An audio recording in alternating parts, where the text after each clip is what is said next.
Deluxe episode 27۔ وہ اس بے رحمی سے چلتی گئیں جس طرح اس دن گئی تھی جب ہمیشہ کے لیے چلی گئی تھی۔ اگر وہ بس ایک لمحے کے لیے اس کی پیشانی پر ہاتھ رکھ لیتی تو جان جاتی کہ وہ جھوٹ نہیں بول رہی، مگر وہ اتنا بھی کرنے کو تیار نہ تھی۔ راستے میں مہرالہ برف پر گر پڑی۔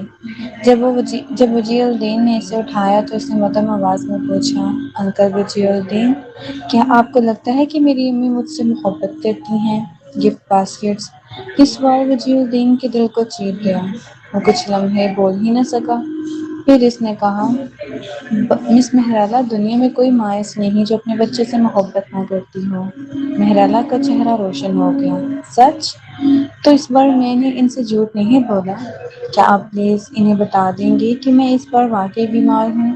مجھے واقعی وہ ٹیڈی بیئر کریم کیک کھانے کا دل ہے جو وہ بناتی ہیں، مگر حقیقت یہ تھی کہ اس صبح مہلکہ سریلی گھر سے نکل گئی تھی۔ وہ بیوٹی ٹریٹمنٹ کے لیے گئیں، پھر دوپہر کی چائے پی اور اس کے بعد ایک موسیقی کے کنسرٹ میں شریک ہوئیں۔ وجیہ الدین نے انہیں فون کیا، ان کا جواب سرد تھا۔ مجھے کیوں بتا رہے ہو؟ میں کوئی ڈاکٹر نہیں ہوں۔ اگر وہ بیمار ہے تو ڈاکٹر کو بلاؤ۔ مہرالہ تیز بخار میں نیم بے ہوشی کی حالت میں تھی۔ وہ خوابوں میں بار بار کیک پکار رہی تھی، کیک، کیک۔ بخار اترنے تک وہ یہی دہراتی رہی۔ اس کی آنکھ کھلی تو باہر برف گر رہی تھی۔ وجیہ الدین اس کے لیے ایک ٹیڈی بیئر کریم کیک لے آیا۔ مہرالہ خوشی سے مسکرا اٹھی۔ یہ امی نے بنایا ہے نا؟ ہاں۔ بعد میں اسے معلوم ہوا کہ وہ کیک شیف نے بنایا تھا۔ اس کی ماں نے نہ اس کا خیال رکھا، نہ یہ پوچھا کہ وہ کیسی ہے۔ وقت گزرتا گیا۔ مہرالہ نے اپنی ماں کے ماضی اور حال کے چہروں کو ایک دوسرے میں گڈمٹ ہوتے دیکھا۔ سچ یہ تھا کہ اس کی ماں ہمیشہ سرد رہی اور اس کے ساتھ سخت۔ اس نے اپنی ہم جماعتوں سے سنا تھا کہ زیادہ تر والدین اچھے نمبروں والے بچوں کو پسند کرتے ہیں، اس لیے وہ محنت پر محنت کرتی گئی، صرف اس امید میں کہ ایک دن اس کی ماں مسکرا دے۔ وہ سب سے زیادہ محنت کرنے والوں میں تھی۔ بچپن ہی سے وہ ہمیشہ کلاس کے ٹاپ طلباء میں شامل رہی۔ اسے یقین تھا کہ اگر وہ اور محنت کرے گی تو اس کی ماں اس پر توجہ دے گی۔ اگر وہ دوسرے نمبر پر آتی تو بغیر آرام کیے دوبارہ پہلے نمبر پر آنے کی کوشش کرتی، مگر اسے اندازہ نہ تھا کہ اس کی ماں اس کی ثابت قدمی کو فخر کے قابل نہیں سمجھے گی، اور نہ ہی اسے یہ توقع تھی کہ اس کی ماں اس کی محنت کو ضد اور چالاکی سمجھ لے گی۔ مہرالہ اچانک ہنس پڑی۔ اس کی ہنسی ایسی تھی کہ ریڑھ کی ہڈی میں سرد لہر دوڑ جائے۔ زہران ممدانی نے پیشانی سکیڑ لی۔ وہ اس کے حق میں کچھ کہنا چاہتا تھا، مگر مہلکہ بولتی رہی، مہر، توران ایک اچھی عورت ہے، اس کے لیے اپنا گھر بسانا آسان نہیں تھا۔ میں تم سے ہاتھ جوڑ کر درخواست کرتی ہوں، کیا تم زہران کو چھوڑ نہیں سکتی؟ میں توران کو مزید اداس نہیں دیکھنا چاہتی۔ مہرالہ نے تلخی سے کہا، یہ پہلا موقع ہے کہ میں نے کسی شادی میں مداخلت کرنے والی عورت کو اچھی عورت کہتے سنا ہے۔ مسز کاسی، کیا آپ نے کبھی سوچا کہ جب آپ کو اس پر ترس آ رہا تھا تو وہ کیسے میرے اور زہران کے درمیان آئی تھی؟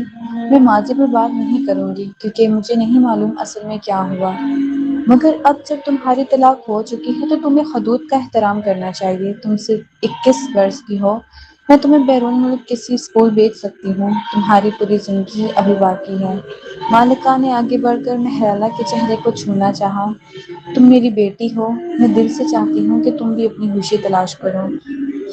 مہرالہ نے شدید رد عمل دیا اور ان کا ہاتھ جھٹک دیا، مجھے مت چھوئیں۔ وہ بالکل خار پشت کی طرح ہو گئی تھی، خود کو سمیٹ کر کانٹے باہر نکال لیے تھے۔ اگر اسے معلوم ہوتا کہ اس کی ماں ایسی ہی ہوگی تو کیا وہ اتنے برس ان کی واپسی کی امید رکھتی؟ مسز کاسی، آپ کو صرف اپنی خوشی کی فکر کرنی چاہیے، اور میں، آپ نے کبھی مجھ سے محبت ہی نہیں کی۔ گفٹ باسکٹس، پھر یہ گناہ کا ڈرامہ کیوں؟ یہ نفرت انگیز ہے۔ مہر، میں اب بھی تمہاری ماں ہوں، تم مجھ سے اس طرح بات کیسے کر سکتی ہو؟ تمہارے باپ نے تمہاری تربیت میں ضرور کمی کی ہے۔ میرے باپ کو اپنی زبان پر مت لائیں۔ اس دنیا میں صرف ایک انسان ہے جسے اس پر بات کرنے کا کوئی حق نہیں، اور وہ ہیں آپ۔ مسز کاسی، مجھے اخلاقی بلیک میل کرنا بند کریں۔ میری باقی زندگی کے فیصلے آپ سے کسی طور پر وابستہ نہیں ہیں۔ مہرالہ نے انہیں گھور کر دیکھا اور کہا، میری زندگی کی سب سے بڑی غلطی یہ تھی کہ میں آپ کے پاس آئی اور آپ سے مدد مانگی۔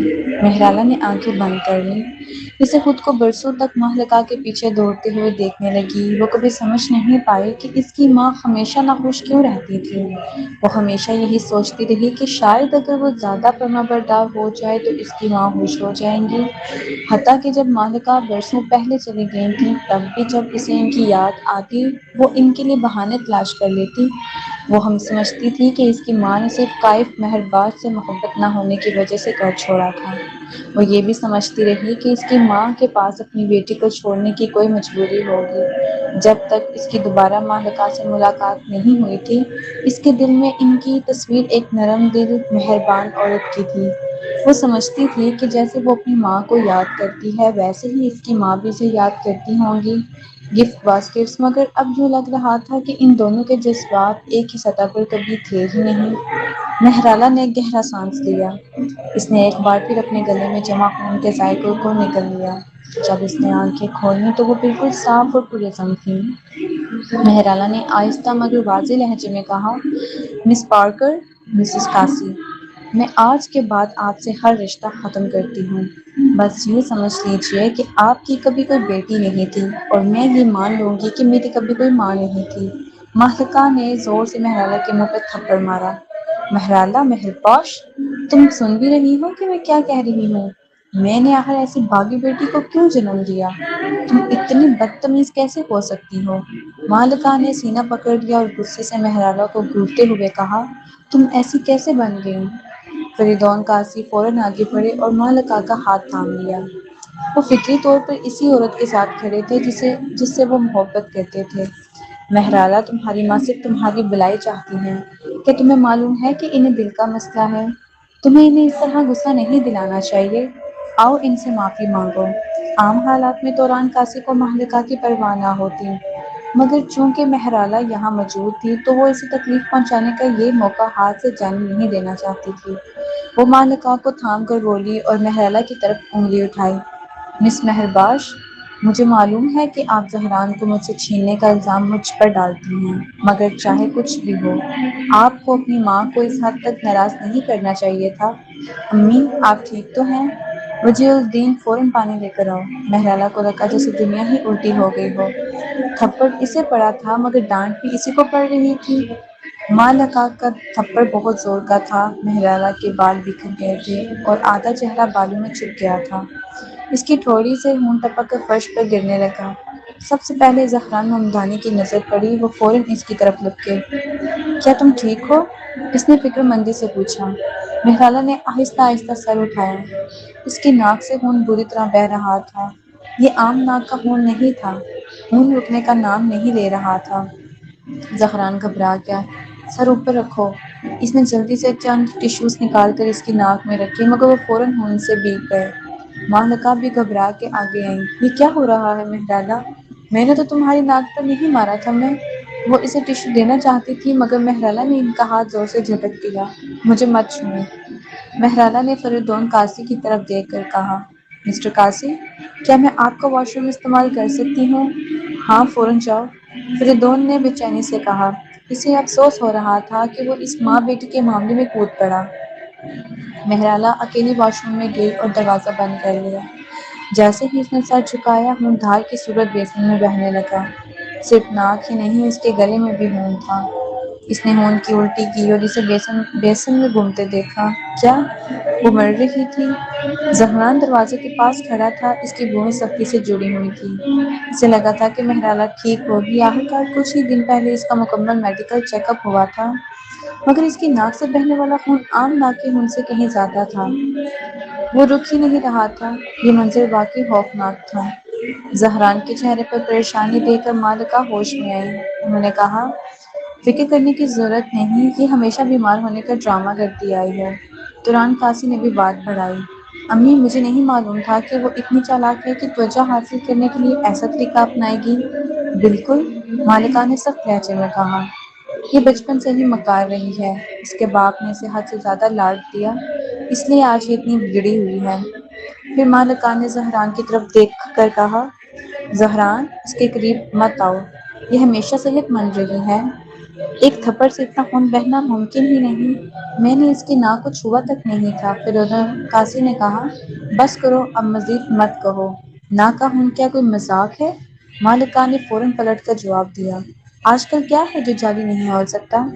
زہرا نے تیز نگاہوں سے مالکہ کو دیکھا اور کہا، مجھے حیرت ہو رہی ہے، کیا مہرالہ واقعی آپ کی بیٹی ہے؟ مالکہ لمحہ بھر کو رکی، پھر بولی، بالکل ہے۔ واقعی؟